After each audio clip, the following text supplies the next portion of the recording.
ہم نے بھی ایک پتلی گلی رکھی ہوئی ہے، اتنی سپیڈ سے ہم نہیں نکلتے جتنی سپیڈ سے وہ کابل چھوڑ کے نکلے ہیں. اور دنیا حیران ہے، امریکہ کا بیان آ رہا ہے کہ ہم نے افغان فورس کو اتنا تیار کیا کمبختو 11 دن بھی نہیں ٹھہر سکے. چلو شکست کھاتے کچھ دن تو ٹھہر جاتے.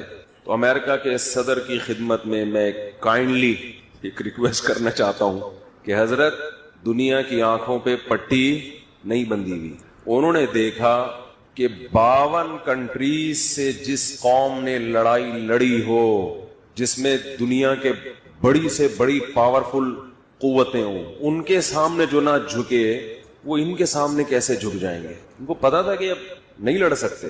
ملا عبد الغنی کا جب قطر میں مذاکرات ہو رہے تھے نا، تو اطلاعات آئی ہیں کہ یہ مذاکرات ناکامی کی طرف جا رہے تھے. یہ لوگ ان کی شرطیں نہیں مان رہے تھے امریکہ کی. ان کا مطالبہ یہ تھا یہاں سے نکلو بس. تو کہا جاتا ہے کہ جب دیکھا کہ کسی نہج پہ بات، اونٹ کسی کروٹ پہ بیٹھ نہیں رہا، تو ملا عبد الغنی اٹھے. انہوں نے کہا کہ ٹھیک ہے، اگر آپ کی سمجھ میں بات نہیں آ رہی 20 سال بعد دوبارہ بیٹھیں گے. سمجھ میں آ رہی ہے؟ 20 سال ہو گئے لڑتے ہوئے، 20 سال بعد تو لڑ لو 20 سال اور، ہم مزید 20 سال لڑنے کے لیے تیار. سمجھ میں آ رہی ہے؟ اب تو آپ کے اچھوں کو بھی سمجھ میں آئے گی انشاءاللہ. اب تو آپ کے اچھوں کو بھی سمجھ میں. افغانستان کے جو مسلمان ہیں جو پاکستان کے خلاف بہت زیادہ بمبارمنٹ کر رہے ہیں، ان افغانی بھائیوں کی خدمت میں ایک ریکویسٹ ہے. وہ یہ کہتے ہیں کہ ہمیں برباد بھی تو تم ہی نے کیا نا. وہ کیا کہتے ہیں؟ پاکستان جنرل مشرف نے اڈے دیے، بھائی حکومت بن گئی تھی، جہاز یہاں سے اڑ کے گئے ہیں، ان پہ بمباری کی، اور ان کی گورنمنٹ کو بولنے پر گورنمنٹ نے پابندی لگائی ہے کیا بھائی؟ ان کی گورنمنٹ کو کیا کر دیا؟ ختم. تو امریکہ کو گھسانے والا کون ہے؟ پاکستان ہے. تو ہمیں تباہ بھی تو تم ہی نے کیا. یہ ہمارے جو افغانستان میں رہنے والے مسلمان بھائی ہیں وہ پاکستان سے نفرت اس بیس پہ کر رہے ہیں. تو ان کی خدمت میں عرض یہ ہے کہ ہم کبھی بھی اپنے ملک کے اس اقدام کی نہ اس وقت حمایت کرتے تھے اور نہ اب. اس وقت بھی ہم نے کھلے عام اس عمل کی مخالفت کی تھی کہ اپنے آپ کو ظلم سے بچانے کے لیے کسی اور پہ ظلم کرنا کسی قیمت میں جائز نہیں ہے. جنرل مشرف کا یہ کہنا تھا کہ آج اگر ہم امریکہ کے سپورٹر نہیں بنتے تو امریکہ ہمیں پہاڑوں اور پتھروں کے دور میں لے جائے گا، مار دے گا ہمیں. تو یہ دنیا کا کون سا اصول ہے کہ اپنے آپ کو بچانے کے لیے دوسرے کو مرواؤ؟ یہ کہیں بھی کسی کتاب میں نہیں ہے. یہ تو ہم نے اس وقت بھرپور مخالفت کی تھی. لہذا ہم پاکستان کے اس اقدام کو کبھی بھی اچھا نہیں سمجھتے. ظلم ہوا ہے، غلط ہوا ہے، لیکن اس بیس پہ جب آپ پاکستان سے نفرت کر رہے ہو تو آپ کی خدمت میں ایک بات عرض کرنی ہے، اسے آپ غور سے سنیں. کہ ایک شخص کسی کو قتل کرنے کے لیے جاتا ہے، میں اسے راستہ دیتا ہوں کہ جاؤ میرے بھائی کو جا کے مار دو، اور راستہ بھی مجبوری میں دے رہا ہوں، خوشی میں نہیں دے رہا. مجھے ڈر ہے کہ یہ مجھے مارے گا اگر میں نے اس کو راستہ نہیں دیا. میں اپنے آپ کو بچانے کے لیے اس کو راستہ دیتا ہوں کہ جا کے اس کو مار دو تاکہ میں بچ جاؤں. مجھے اس سے ذاتی دشمنی نہیں ہے، میرا مقصد اپنے آپ کو بچانا ہے، جو کہ غلط ہے.